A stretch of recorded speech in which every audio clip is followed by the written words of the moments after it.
que lhe haviam pertencido. Chegou mesmo a assoviar, modulando as mesmas notas com as quais costumava, por brincadeira, acordar sua irmã. Evidentemente não existe aí material para fazer uma reportagem sensacional sobre o além. Mas para os pais, esposos, amigos, separados pela morte daqueles que amaram, o que haverá de mais emocionante que ouvir outra vez a voz amada, tão direta, tão próxima? Que descobrir que eles estão aqui, perto de nós, que a vida deles continua, que eles continuam a evoluir e que um dia nós os reencontraremos. Tudo mudou em 1984, quando a Rádio Luxemburgo convidou, por ocasião de um programa de televisão em alemão, o professor Azoto Koenig a fazer, em público e ao vivo, uma demonstração do seu já famoso generator. O aparelho, transportado até os estúdios, foi remontado, sob os olhos perscrutadores dos técnicos da estação, para se assegurarem que ali não havia truque. O aparelho trazia grande novidade: as vozes recebidas eram muito mais claras na gravação e, sobretudo, eram ouvidas diretamente através de alto-falante ao mesmo tempo em que eram gravadas. Estabelecia-se, pois, enfim, um verdadeiro diálogo direto, sem precisar retornar a fita após cada resposta. O aparelho era suficientemente confiável para que a experiência pudesse ser reproduzida à vontade. Era o sonho de George Meek que enfim se realizava. Aliás, ele assistiu à demonstração e teve a surpresa de ser chamado por seu nome. Cada um pôde fazer perguntas. As respostas vinham após uma curta espera, muito claras, como se a voz ressoasse diretamente na sala. O sucesso foi considerável e a audiência, calculada em 2 milhões de ouvintes. Koenig retomou várias vezes aos mesmos estúdios. Após uma de suas demonstrações, a estação recebeu 3.000 cartas numa semana. O muro do silêncio estava quebrado. 2. A experiência de Luxemburgo, uma parcela de eternidade escapa da destruição. Todavia, as respostas eram ainda muito curtas e não permitiam uma longa explicação. Mas, desde então, as pesquisas têm progredido muito. Eu mesmo pude constatar isto, maravilhando, em casa de meus novos amigos HF, em Luxemburgo. Foi a senhora Schaffer quem me colocou em contato com eles. Antes de me aceitarem, consultaram seus correspondentes habituais do além, ou seja, Konstantin Raudive, que, como já vimos, ocupou-se muito tempo dessas gravações insólitas durante os últimos anos de sua vida. Hoje em dia, do outro lado, não abandonou sua velha paixão. Ele continua, pacientemente, a mesma obra, com o mesmo objetivo espiritual, acreditando que esta comunicação com o além terminará por mudar em pouco nossos corações e, por conseguinte, nosso mundo. Ele apoia pesquisas de vários grupos do mundo e, notadamente, desse casal luxemburguense e de seu amigo JPS, engenheiro em Luxemburgo. Um outro interlocutor também intervém regularmente, alguém que afirma não haver jamais vivido em nosso planeta, de não ter jamais encarnado. Como meus amigos lhe haviam um dia pressionado para que se apresentasse, recusou fornecer-lhes um nome, mas disse-lhes, poeticamente, eu sou como um desses que, invisíveis, acompanham as criancinhas quando passam por sobre uma ponte. E acrescentou, podem chamar-me o técnico, o bibliotecário, o arquivista.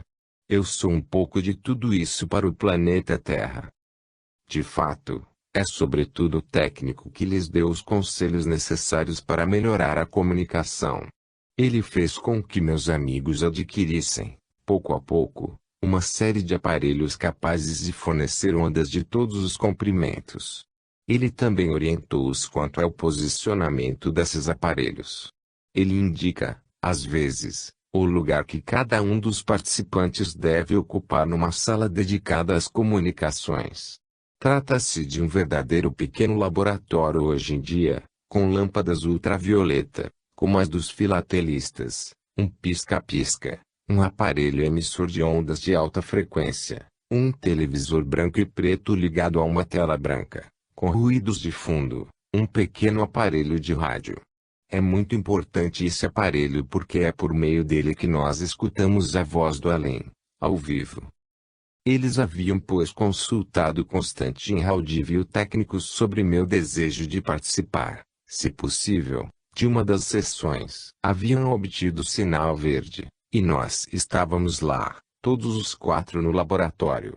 Todos os aparelhos funcionavam, emitindo luzes, sons estranhos e um forte ruído de fundo. A moça, com a ajuda do microfone ligado ao gravador, chamava: "Caro técnico, caro Constantin Haudive, nós pedimos que nos falem, se possível, lieber Techniker, Manzigurum 16 Minuten, 20 horas e 16 minutos, 22 de junho de 1987, segunda-feira à noite, saudamos todo o grupo. Silêncio preenchido por ruídos dos diversos aparelhos. 20 horas e 18 minutos, 22 de junho de 1987. Ruídos estranhos, luzes. Afinal, lentamente, emerge do ruído de fundo uma voz grave, bem timbrada. A de Constantin Haudive que, em minha honra, fala em francês. Um substrato imaterial, qualquer que seja o nome que lhe dê, princípio, alma, espírito, uma parcela da eternidade escapa da destruição, ruído dos aparelhos. A infelicidade é que, hoje em dia, as pessoas têm medo da morte. Ora, a morte não é para ser temida, mas sim a enfermidade o que precede a morte. A morte, caros amigos, resulta em uma eternidade radiosa, uma liberação que põe termo às vossas tragédias. A morte é uma outra vida. Em seguida intervém a voz do técnico. De início, em alemão, mais aguda, mais rápida, entrecortada, grupando as palavras. Eu só compreenderia bem o texto, ao repassar as fitas em velocidade reduzida. Seguiu-se enfim uma longa citação de São Paulo, um dos grandes textos da Escritura sobre a ressurreição. Primeira Epístola aos Coríntios, anuncia o técnico, capítulo 15, versículos 35 a 45. Mas alguém dirá: como os mortos ressuscitam? E com que corpo retomam? Insensato! O que tu semeias não retoma contigo vida se primeiramente não morre. Toda carne não é a mesma carne, mas outra é a carne dos homens, outra aquela das aves, outra aquela dos peixes. Existem também corpos celestes e corpos terrestres. Mas o esplendor dos corpos celestes é diferente daquele dos corpos terrestres. Um é o esplendor do sol, outro é o da lua, outro das estrelas. E mesmo o esplendor de uma estrela difere do de outra estrela. Assim é na ressurreição dos mortos. O corpo semeado em corrupção, ressuscita em incorrupção. E semeado em desprezo, ressuscita em glória. Semeado em enfermidade, ressuscita na força. Semeado corpo animal, ressuscita corpo espiritual. Se há um corpo animal, há também um corpo espiritual. Em seguida o técnico acrescenta uma citação da Epístola de Tiago, capítulo 1, versículo 12. Feliz o homem que resiste à tentação, porque, após ter sido posto à contínuo prova, ele receberá a coroa da vida que Deus prometeu àqueles que o amam. Pareceu-me que nosso interlocutor não se utilizava de qualquer tradução já feita, pois de todas aquelas que pude consultar, a mais próxima seria a de Segonde. Enfim a voz grave e lenta de Haudive retoma. Caros amigos, que prova poderíamos dar-lhes de que não buscamos enganá-los? Nenhuma, senão a certeza interior, absoluta, de uma aproximação, de uma troça, de um tocar de almas. Caros amigos, eu mesmo precisei travar longas e grandes lutas para aceitar colocar-me em uníssono com esta presença que eu sentia nas fronteiras de mim mesmo, a escuta desta voz que procurava penetrar até em minha consciência. Então, eu chamei e ele me respondeu. Caros amigos, vocês ouvem vozes. Façam o que julgarem necessário. Contacte Andy, disse ainda várias vezes o técnico, enquanto nós agradecíamos a todos os nossos amigos invisíveis e tão próximos. As vozes são claras, limpas. As palavras, bem pronunciadas. Uma ou duas vezes, com respeito a Haldiv, uma consoante soava um pouco, numa sílaba nasal, como ocorre no sul da França. É verdade que ele viveu vários anos na Espanha. Acabo de transcrever esses textos ao reescutá-los em meu pequeno gravador. Sou reconhecido a esses amigos do além. Eles escolheram bem seus textos e suas mensagens. Eu creio ter sentido esse tocar de alma. Uma outra surpresa me estava reservada por meus amigos de Luxemburgo. Eu havia lido que já se havia obtido, algumas vezes, fotografias dos mortos. No início, acidentalmente, sem que se tivesse procurado. Jean Prieur conta que alguém havia fotografado o túmulo de sua cadela para guardar da mesma uma última lembrança. Qual não foi sua surpresa de ver, na foto revelada, a imagem do animal familiar, perfeitamente reconhecível. Nos Estados Unidos, quando de uma sessão de gravação de vozes de defuntos, onde foram recebidas 23 vozes diferentes, fotos foram tiradas, aleatoriamente, sem que se estivesse vendo qualquer pessoa. Ao serem reveladas, 6 dessas fotos continham a imagem desses defuntos. Mas já era sabido, há muito tempo, que certos médiums têm este estranho poder de fixar sobre o filme, com um simples aparelho, a imagem daqueles que sua mediunidade faz ver. Essas fotos têm um nome: extras. 3. As primeiras imagens do além. Tudo isso está bem ultrapassado. O que Jurgenson fez pela gravação de vozes, Klaus Schreiber conseguiu fazer, pela primeira vez, pelas imagens, em Aix-la-Chapelle, no início dos anos 80. Esses nomes serão em breve célebres em todo o mundo, e todos os futuros estudantes aprendê-lo-ão como aprendem os de Branly ou de Marconi. Desde então, vários grupos de pesquisadores têm, por seu turno, feito o mesmo.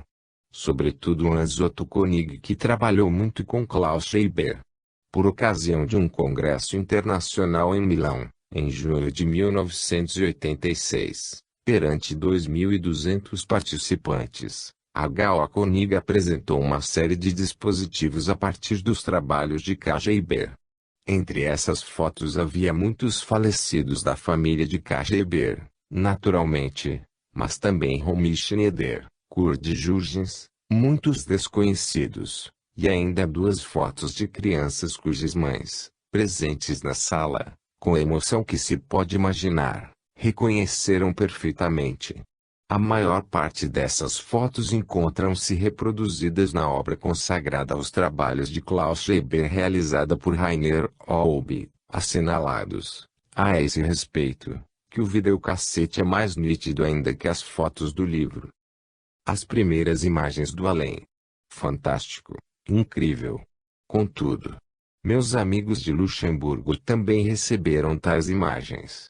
O professor Ernest Sinkowski, da Escola Superior Técnica de Mayensa, ajudou-os a montar, em seu pequeno laboratório, os aparelhos necessários. Mas, ainda nisso, eles foram ajudados por seus amigos do além. O boletim do Círculo de Estudos sobre a Transcomunicação publicado por eles, contém uma lista desses conselhos dados na véspera pelo técnico. As imagens aparecem em uma tela de televisão, e podem ser gravadas em vídeo por uma câmera. O resultado, eu vi. 2 vistas de paisagens arborizadas, ainda um pouco fora de foco. Uma paisagem montanhosa com um vale. Em seguida, a visão de uma espécie de planeta, maior do que a nossa Lua, elevando-se no céu, acima do horizonte. Depois, uma espécie de cidade por trás da qual corria um rio que o técnico chamou, a seguir, de Rio da Eternidade. No centro da tela erguia-se a silhueta de um edifício maior que os outros. Era, segundo o técnico, o centro emissor para as transcomunicações com a Terra. Mas a sequência mais emocionante, e também sem dúvida a mais nítida, era a imagem de meio corpo de uma jovem, no centro da tela voltada para os espectadores. Atrás dela, o mar, o equivalente ao mar do além. Via-se perfeitamente o movimento das vagas, e as ondas que vinham quebrar-se na praia do além. Esta jovem surgia com a mão direita sobre a boca e enviava um beijo aos espectadores que éramos nós, um beijo àqueles que ela deixara na terra. Todas essas imagens, de acordo com o técnico, correspondiam ao terceiro nível, segundo a terminologia de F. Myers. Nós veremos mais adiante que existem muitos níveis, muitos planos no além, e muitas maneiras de contá-los. Conhecemos aqui muitos sistemas para medir a temperatura ou a intensidade dos tremores de terra, como por exemplo a escala Richter. Pois há também a escala de Myers. Contentemo-nos, por enquanto, em dizer que a classificação de Myers comporta 7 níveis, ou melhor 7 etapas, uma vez que o instante mesmo da morte é contado como o primeiro nível e a etapa intermediária seguinte, imediatamente após a morte, como a segunda. Esta terceira etapa corresponde, pois, na sua classificação, ao primeiro nível de existência um pouco durável no além. Meus amigos do CETL Círculo de Estudos sobre a Transcomunicação de Luxemburgo, já haviam recebido várias outras imagens, dentre as quais uma merece particularmente ser mencionada. Em 16 de janeiro de 1987, a tela de televisão mostrava o rosto de um homem bem jovem, completamente desconhecido. Como a imagem e o som não poderiam ser obtidos ao mesmo tempo, não havia qualquer meio de identificá-lo.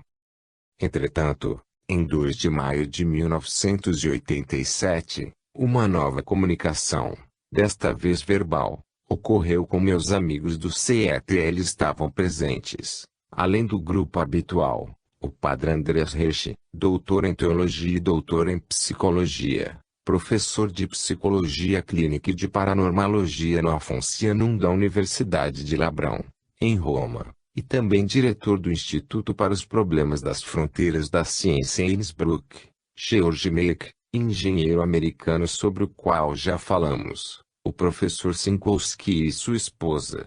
Após a voz de Konstantin Raudive, uma outra voz declarava, em inglês, mas com um sotaque francês bastante claro, eu mesmo ouvi a gravação. Meu nome é Henri Saint-Clair Deville. Deixei o seu mundo em 1881 e lhes falo em meu nome e em nome de toda a nossa equipe de sábios da Lifeline.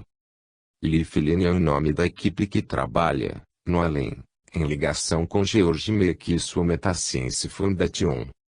Henri Saint-Clair Deville reencontrava, pois, em Luxemburgo seu colaborador terrestre habitual e falava-lhe inglês.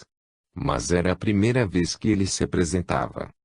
Tão logo terminou a emissão, na mesma noite, um dos membros do CETL abriu seu dicionário Larousse Universal e encontrou as seguintes linhas. Saint-Clair Deville, Henri Etienne, químico francês, nascido nas Antilhas, morto em Bolonha sobre o Sena, 1818 a 1881, autor da dissociação e de importantes trabalhos sobre a química dos metais. Em uma transcomunicação posterior, o técnico revelaria que o rosto de homem surgido na tela em 16 de janeiro, era o de Saint-Clair Deville. A viagem que Georg Meck efetuaria ao Luxemburgo era conhecida há muito tempo no além. Essas histórias de pioneiros farão, talvez, sorrir compassivamente quem tiver seu pequeno videofone para comunicar-se com o além. No momento, os pesquisadores organizam-se por toda parte. Harold Sherman avaliava, em 1981, o número de pesquisadores na Alemanha em cerca de 1000. Os ingleses e os americanos recuperam, pouco a pouco, seu atraso devido, em parte, segundo H. Sherman, à obra malévola de um jovem diplomado de Cambridge em busca de celebridade. Na Inglaterra, G. Gilbert Bominet iria se comunicando durante meia hora. Na Escócia, Alex McRae, engenheiro eletrônico que trabalhou para a NASA, Skylab, estudando aparelhos de comando verbal para deficientes, teve a ideia de tentar captar as vozes do além, em janeiro de 1983, com pleno sucesso imediato, mas, ao menos naquela época, unicamente para reaudição, não ao vivo como Koenig. Os italianos ocupam um bom lugar no movimento e assim provaram em diferentes congressos.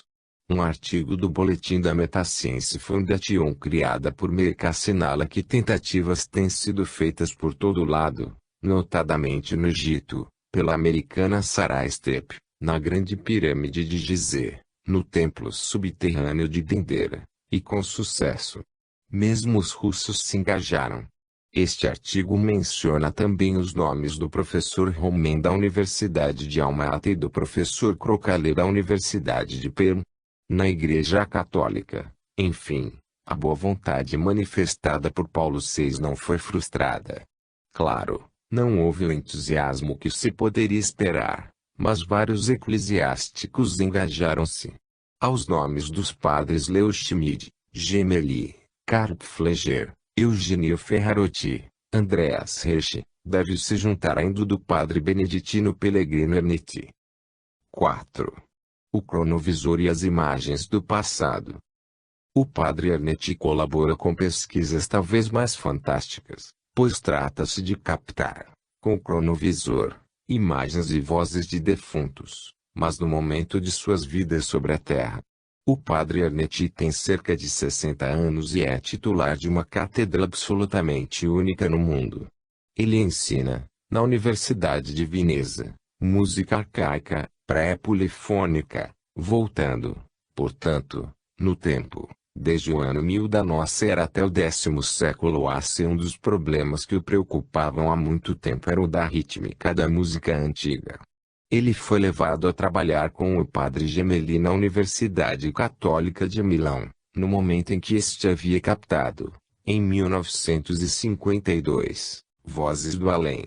Nomeado em Veneza, em 1955, para ministrar aquela nova matéria, pôde reunir em torno de si uma dezena de cientistas de alto nível, especialistas vindos de várias partes do mundo. Foi então que se elaborou lentamente, no maior segredo, um novo aparelho. Lá pela metade dos anos 70, ter-se-ia captado o som e as imagens de uma tragédia antiga, encenada em Roma em 169 a se tratar-se-ia de Tieste de Quintus Ennius, tragédia hoje quase que completamente perdida. Ela só era conhecida por 25 fragmentos, citações de 3 autores latinos diferentes, Probius, Nonius e Cícero. O cronovisor restituiu o texto, com seu acompanhamento musical, recitação cantada ao modo dórico. Sabe-se ainda, por algumas fugidias confidências, que uma outra vez o aparelho transmitiu uma cena de mercado em Roma. Informações sobre o passado imediato podem também ser obtidas. Assim, um dia, o padre Ernetti recebeu em seu aparelho os planos que acabavam de ser elaborados para um assalto. Ele pôde prevenir a polícia e fazer o fracassar a operação. Imagina-se facilmente todas as implicações militares, comerciais ou políticas de um tal aparelho. Compreende-se melhor a relutância dos inventores em colocar tais meios nas mãos de todos. O padre Ernetti parece temer ainda as possíveis consequências psicológicas, tão surpreendentes são seus efeitos. Evidentemente, admitir a autenticidade de tais experiências é dar um grande passo. Seria desta vez, plena fantasia. O futuro dirá. O próprio padre Ernetti se fecha, no momento, por trás de uma barreira de condicionais. Uma equipe de sábios, diz ele, sem falar de si mesmo, teria desenvolvido um aparelho, que pareceria. Foi apenas com autorização do Vaticano que o padre beneditino fez esta exposição em Trento, às margens do lago, em outubro de 1986. A revista Hoje mencionou o fato, número 44, de 29 de outubro de 1986, páginas 111 a 112, o professor Sinkowski, que não é nenhum extravagante, traduziu este artigo para o alemão, acrescentando seus próprios comentários.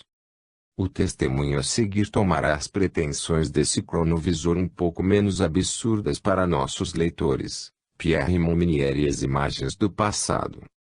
Pierre Montminier, um jovem oficial francês morto em 1915, do qual já registrei, resumidamente, comunicações por escrita intuitiva com sua mãe, revelava-nos do além, já em 1919, um fenômeno que poderia explicar, parcialmente ao menos, o funcionamento desse fantástico aparelho. Sua mãe quis fazer, com um antigo colega de seu filho, sobrevivente da Grande Guerra, uma peregrinação aos lugares da última batalha onde seu filho tombara. Ela teve a estranha impressão de ver e ouvir alguma coisa daquele horrível combate. Pierre explicou-lhe que não se tratava de uma ilusão, uma invenção de sua imaginação, mas de um fenômeno natural, muito generalizado, mesmo que ainda poucos homens percebam. Permanece sempre uma imagem indelével dos quadros do passado, o que vocês chamam de psicometria. Então, se você souber ver, uma espécie de clichê da nossa passagem permanece visível aos olhos do espírito.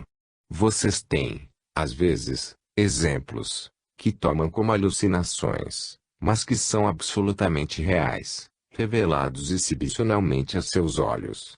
Nos campos de batalha, mãezinha, nossas sombras permaneceram. A música toca ainda os brados furiosos e a Marselhesa, a bandeira drapeja. Mas são imagens prolongadas e não uma realidade objetiva. Esses fenômenos permanecem ainda desconhecidos de sua ciência. Entretanto, eles foram constatados por videntes, seres cuja constituição espiritual possui um desenvolvimento que os outros ignoram. Tudo o que atinge as diversas ondas que as envolvem, aí deposita uma imagem indelével, uma fotografia. Vocês compreenderão este processo num tempo bem próximo. Pierre volta ao assunto mais longamente, e explica que entre os milhares de clichês registrados num mesmo local, é o choque provocado por uma emissão de ondas de nossa parte que vai selecionar, como numa memória, o quadro desejado ou temido e colocá-lo em movimento. Trata-se de uma variedade da telepatia, que chamaria de material, entre ondas e ondas, que libera, assim como uma mola, o quadro de certo modo estabilizado. Ele põe-se em movimento, estimulado que está pelas ondas análogas àquela que o banhou quando foi formado. Parece, igualmente, que condições atmosféricas particulares, regulares, periódicas ou excepcionais, podem favorecer o fenômeno.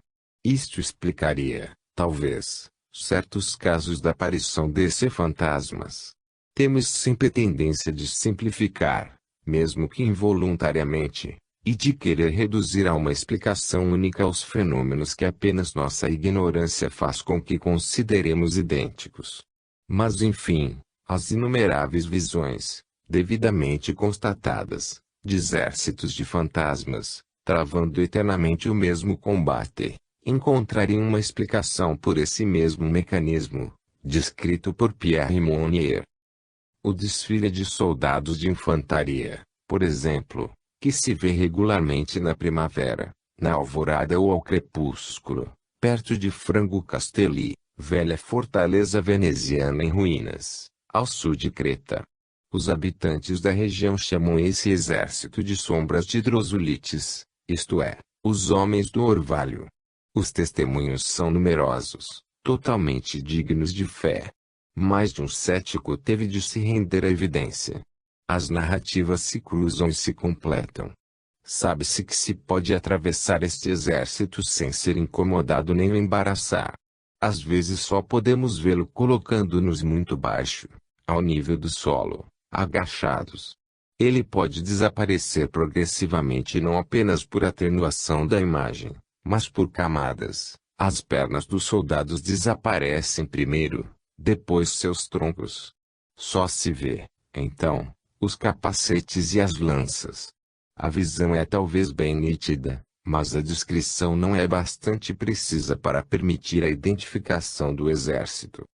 Fala-se apenas de capacetes, cotas de malha, lanças e escudos.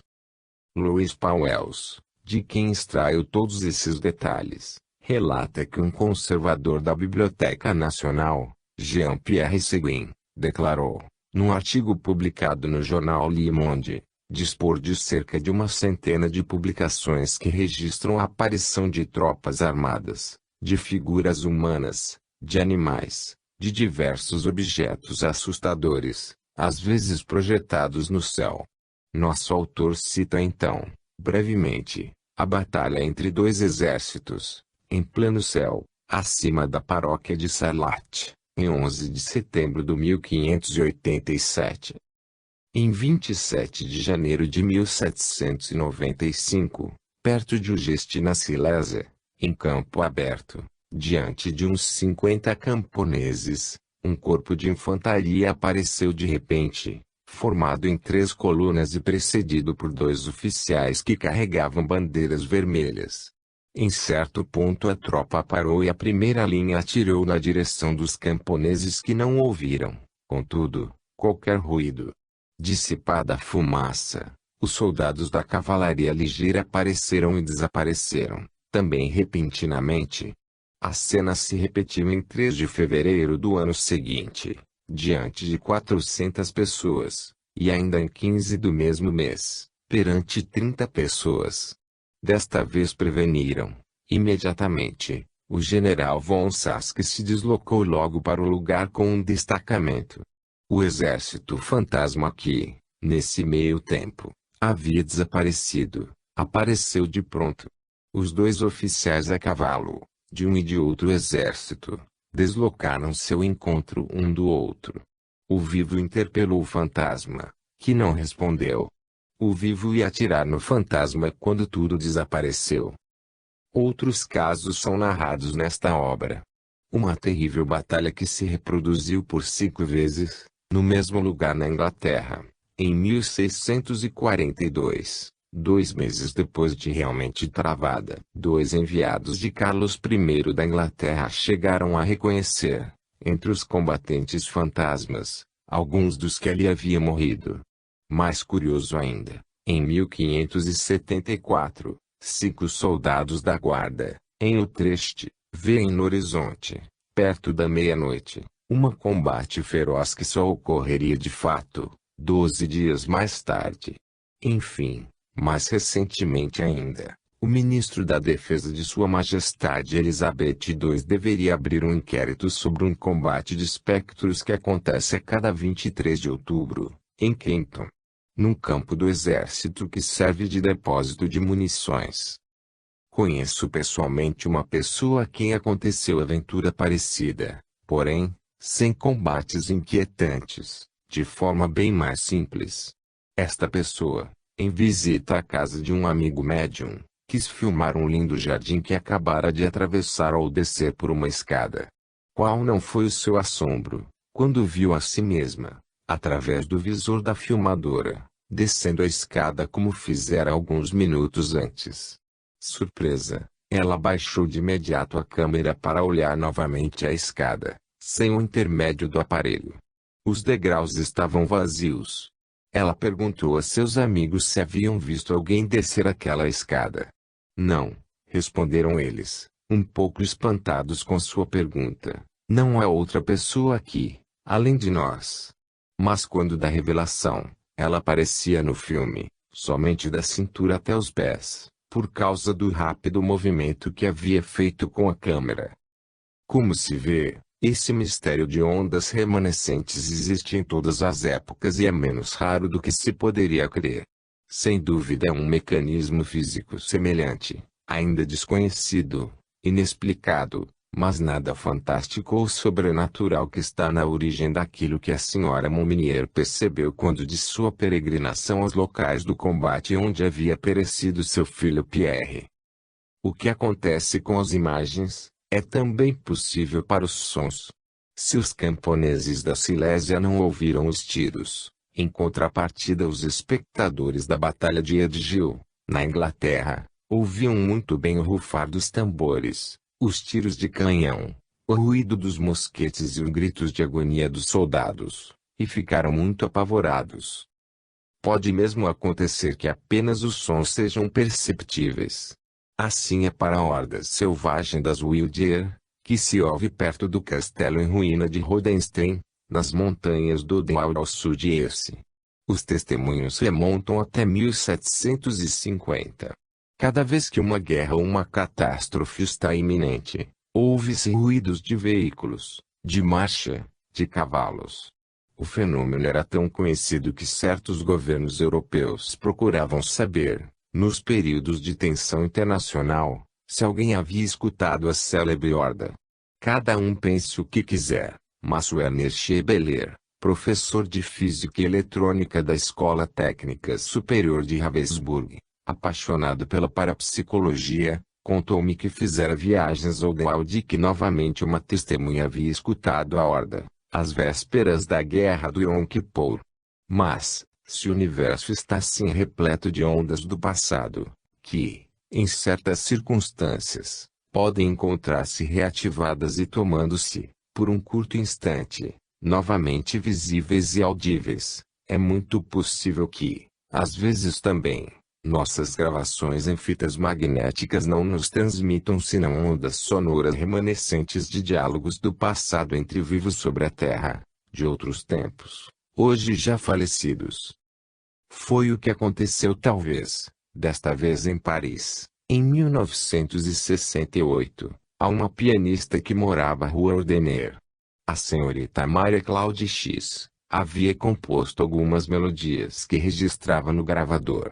Escutando sua fita percebeu, além de sua composição, alguns sons bizarros, depois palavras confusas e, finalmente, muito claro, sempre impressas sobre sua música, algumas palavras pronunciadas muito claramente: você, eis, Rocking e depois, com vocês. Oh, que frio! É preciso voltar. Ela morava no 6º andar. As janelas estavam fechadas, o apartamento estava completamente silencioso. De qualquer forma, se uma voz houvesse ressoado bastante forte para ser gravada na fita magnética, ela teria escutado. Deixemo-la contar. Eu recoloquei meu aparelho em funcionamento. Havia gravações. Um instante mais tarde, eu me sobressaltei, um grito estridente, aterrorizante, cobria meus acordes. Ela parou de imediato o aparelho e depois, finalmente, tomou coragem, apesar de sua perturbação, para escutar o último trecho. O início não foi perturbado por qualquer ruído anormal, mas quase no fim, uma voz grave de repente, encobria a música para dizer, e muito gentil: depois, eu voltarei. Esta voz pareceu-me tão presente, que senti um calafrio. Por curiosidade, ela deixou sua fita correr até o fim, mas nenhum outro som saiu do aparelho. Após haver longamente refletido e pensado em todas as hipóteses possíveis, ela quis escutar novamente a fita. Ouviu de novo os sussurros, as palavras estranhas e o grito estridente. Meditou sobre tudo isso, sem pensar em parar a fita após as últimas palavras. Foi então que, de repente, no fim da fita, onde um momento antes não havia nada, ela percebeu muito claramente o ruído de uma respiração, depois, um momento de silêncio e, de novo, palavras ecoaram na peça, gritadas por uma voz de homem: Louise! Louise! Onde está você? E novamente o silêncio. Silêncio que foi quebrado várias vezes por gritos longínquos e arquejos.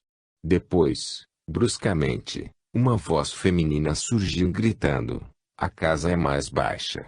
Finalmente, após um longo intervalo, a voz masculina retornou para dizer em tom decrescente: escutem. Escutem. E preciso escutar.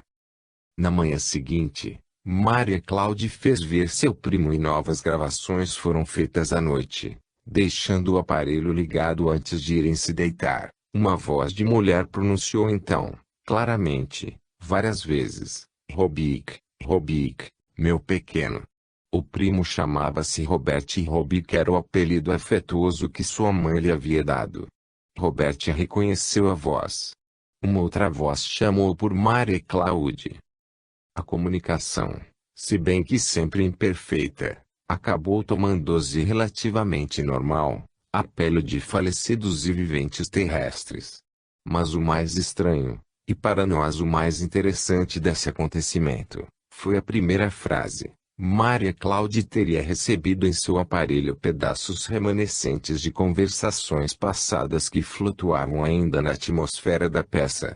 O que daria mais a pensar são os chamados: Louise, Louise, onde está você? E mais ainda o grito estridente.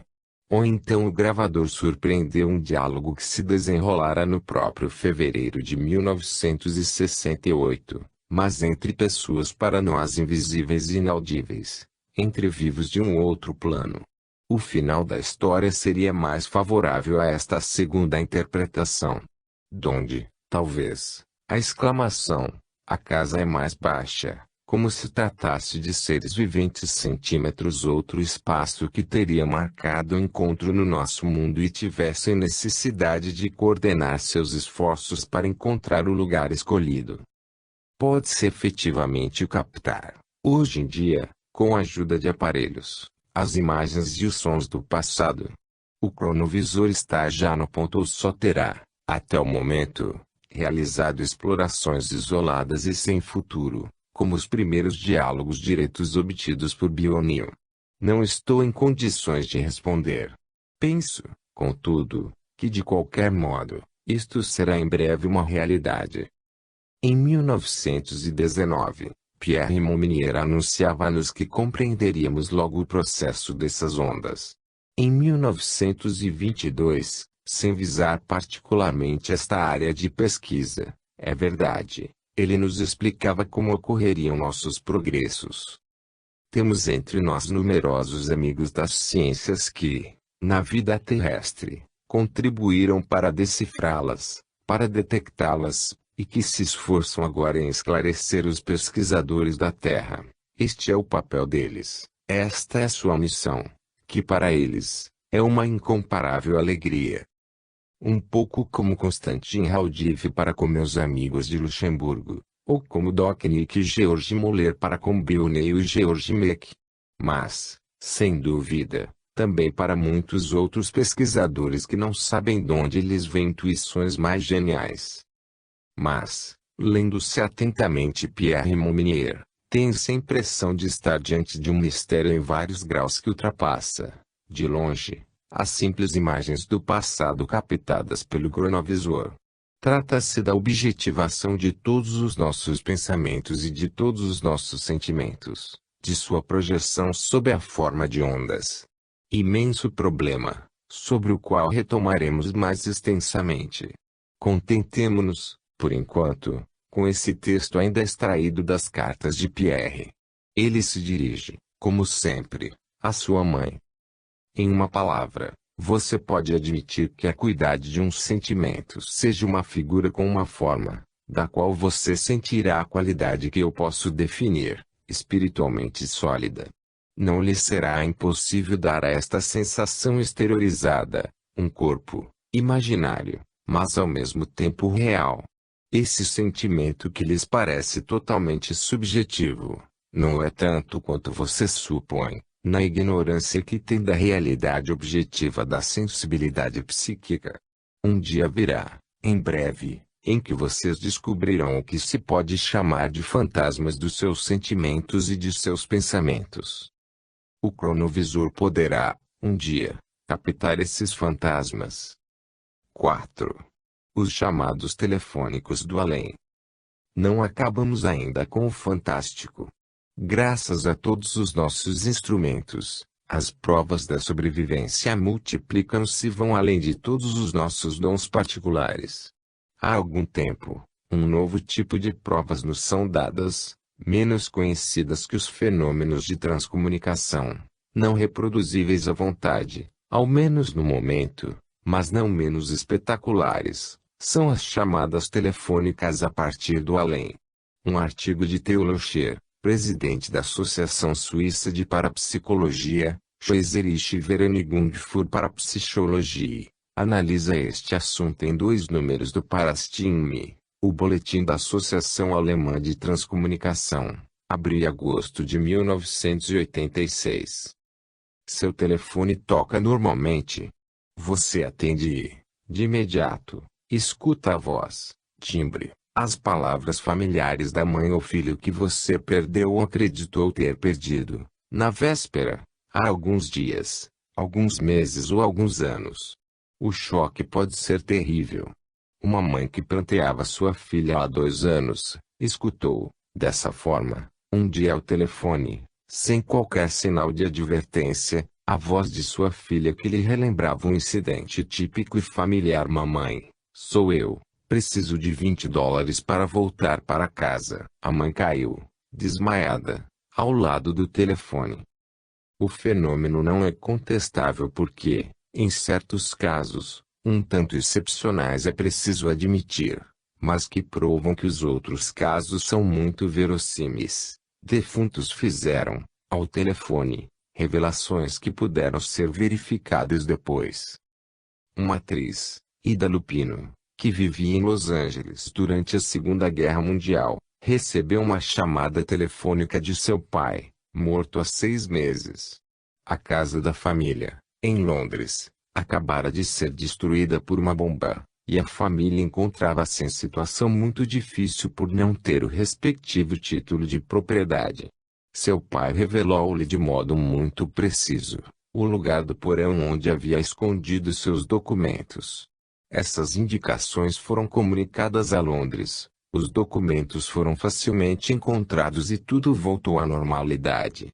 Uma amiga dessa atriz, a Sra. Pendleton, testemunhou o chamado telefônico e confirmou a autenticidade do relato. Esses fatos são ainda pouco conhecidos por boas razões. Aqueles a quem eles acontecem não ousam falar, com medo de serem considerados por desequilibrados. Ignorando que isso já aconteceu a outros, terminam por duvidar de si próprios. Em certos casos, felizmente, havia várias testemunhas.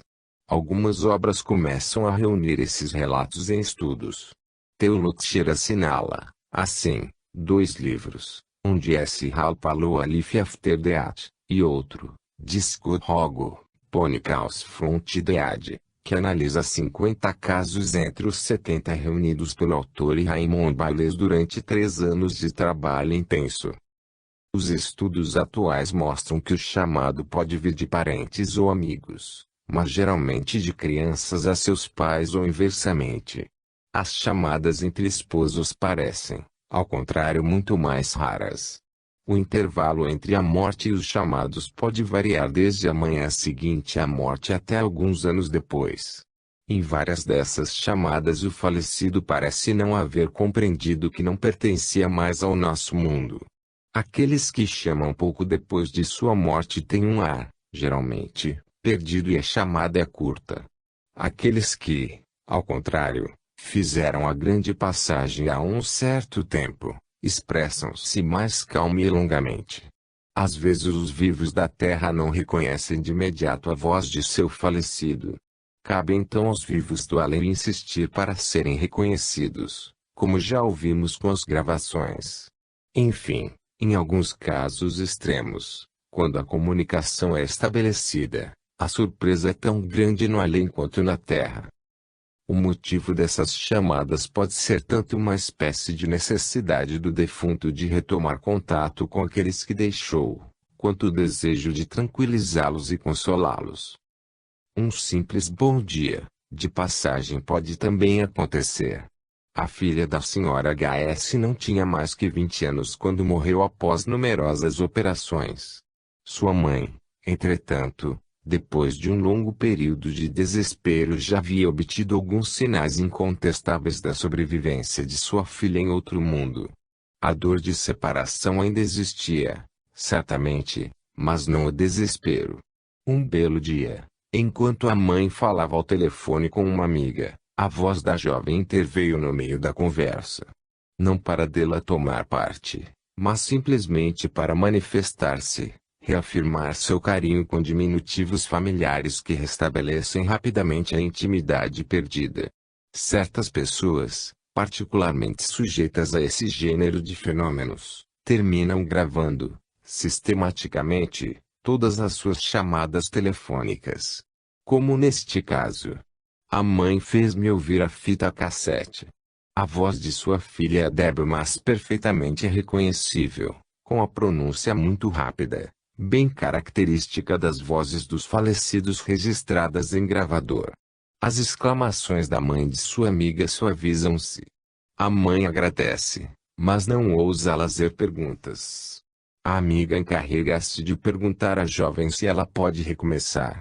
E por 3 ou 4 vezes, as palavras retomam: eu sou feliz. Mamãe, eu te amo. Quanto ao mecanismo dessas chamadas, perdemos-nos atualmente em hipóteses. Pode ser que apenas a campainha passe pelo cabo telefônico e que, em seguida, os sons sejam diretamente transmitidos no ouvido ou nos centros auditivos da pessoa receptora. Mas, pelo menos em um caso tal explicação não satisfaz, porque a telefonista anunciou uma chamada de longa distância. No local indicado, a chamada não foi registrada. Nós estamos, pois, em novo período da história humana, onde a sobrevivência pessoal de cada um não é mais uma questão de fé, de crença, de intuição ou de opinião, mas de conhecimento, como no tempo em que alguns sabiam que a Terra girava em torno do Sol enquanto outros o ignoravam, por estarem mal informados. O mesmo ocorre hoje em dia, quando existem uns que sabem que a sobrevivência é um fato e outros que pensam que isso é apenas uma hipótese a ser considerada. Agora vocês sabem. 2. A morte é um segundo nascimento. 1. Alegria de morrer. Portanto, a morte não é a morte. Ela não é senão uma passagem para uma nova forma de vida, como um novo nascimento. Mas como se dá essa passagem? Em que consiste esta nova existência? Procedamos por etapas. Antes de tudo, é preciso dizer, porque é sempre útil saber, caso. Mais exatamente, para o momento em que for preciso fazer essa passagem, e é maravilhoso morrer.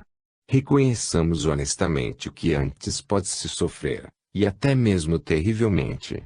Mas é da passagem propriamente dita que quero falar. Já durante a última guerra, bem antes das revelações do Dr. Modi sobre as experiências nas fronteiras da morte, o professor Eckhart Eisenhower encontrava-se muito intrigado com as reações de um jovem soldado de 28 anos. Os intestinos em pedaços devido a uma explosão de obus, havia sido salvo por um tris. Voltando a si, durante vários dias inteiros recusou-se a falar. Enfim, deixou escapar: por que vocês fizeram isso?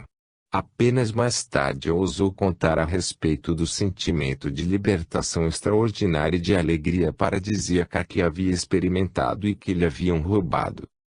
Algumas semanas mais tarde, o professor Eisenhower recolhia outros testemunhos, mais precisos, de 2 rapazes que quase se haviam afogado e que haviam sido salvos com muita dificuldade. Eles guardavam uma lembrança tão maravilhosa de sua experiência que era da mesma morte que desejavam partir definitivamente no dia em que a hora chegasse.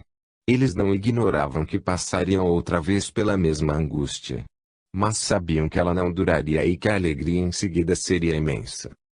O professor recolheu testemunho semelhante de um estudante quase morto de frio durante um passeio de esqui após ter se perdido devido à neblina. Ele teve amputados os dedos da mão e dos pés. Entretanto, declarou que desejava morrer assim, caso tivesse escolha. O Eisenhower soube, por intermédio de montanheses experientes, que tal sensação é temida pelas equipes de socorro. As vítimas, passado o momento de pânico, sentem tal felicidade que a vontade de lutar desaparece. A mesma observação já havia sido feita, há muito tempo, a respeito de quedas ocorridas nas montanhas. A tal ponto, que alguém já escreveu: morrer caindo de uma grande altura é muito agradável.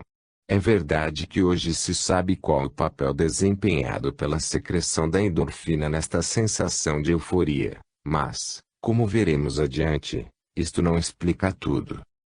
Quando não se traz o moribundo de volta à vida, quando o mesmo não é trazido de volta, à força, para nosso mundo, como as coisas acontecem. Vamos descrevê-los, inicialmente, em seu aspecto exterior. Parece não haver aí regras absolutas, uniformes. Cada um inventará um pouco a sua própria morte. Neste momento, seremos todos criadores. Entretanto, parece também que não se pode tomar como modelo o que ocorre quando a morte é apenas momentânea, provisória, como o caso daqueles que se traz, finalmente, de volta à vida. Neste caso, quem está morrendo encontra-se fora de seu invólucro carnal, sem ter um outro corpo completamente constituído. Ele pode ver, às vezes ouvir tudo o que se passa neste mundo, atravessar paredes e tetos, deslocar-se instantaneamente, e encontrar-se onde desejar, livremente.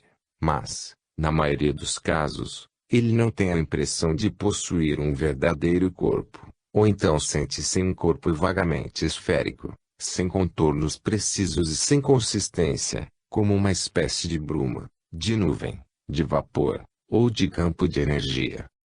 Sabe-se que tal fenômeno de desincorporação, ou de saída para fora do corpo, pode, muito bem aliás, produzir-se independentemente do contexto da morte, de um acidente ou de uma operação. É verdade, não obstante, que muitas pessoas que se desincorporaram ou se desdobraram pela primeira vez fizeram-no depois espontaneamente fora de qualquer perigo. Algumas terminam mesmo podendo fazê-lo por sua própria vontade. Enfim, é preciso notar que existem agora na França e em outros lugares, centros onde se pode treinar essa viagem fora do corpo, no astral.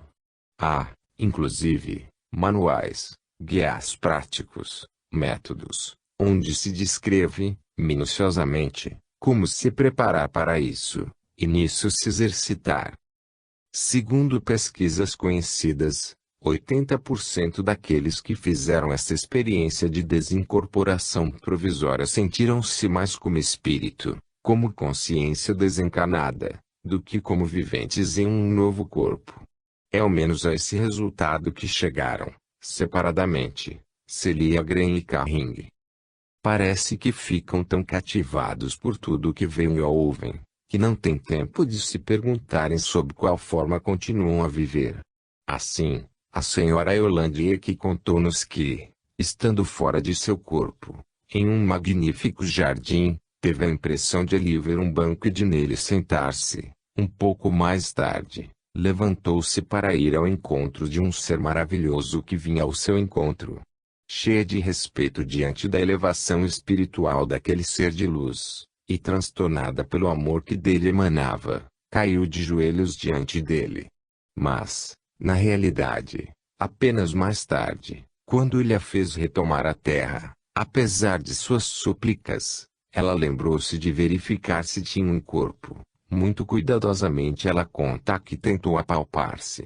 De tal forma que, ao contar sua aventura, ela faz sempre o gesto de beliscar o próprio braço. Ela tem, pois, o impulso de fazer gestos, o que significa que ela tinha a impressão de ter um corpo, mas teve, contudo, a surpresa de não encontrar nada consistente. A constituição do corpo espiritual. No caso dos que morrem a morte definitiva, com efeito, tudo leva a crer que as coisas acontecem de outra forma. Um verdadeiro corpo constitui uma cópia, mas isso leva tempo. O fenômeno, aliás, era conhecido dessa forma há muito tempo, mas os testemunhos diretos não eram muito numerosos, e nossa cultura, nos últimos séculos, tomou-se distante disso. Uma guinada colossal está em curso, atualmente. Eis então, a narrativa feita por um missionário, no século XIX, das crenças dos taitianos sobre a morte. Eles acreditam que, no momento da morte, a alma é atraída, fora do corpo de que foi retirada, para ser lenta e gradualmente unida com o Deus do qual ela emanara. Os taitianos concluíram daí que uma substância, tomando forma humana, saía do cadáver pela cabeça. Pois, entre os raros privilegiados que possuem o dom sagrado da vidência, alguns afirmam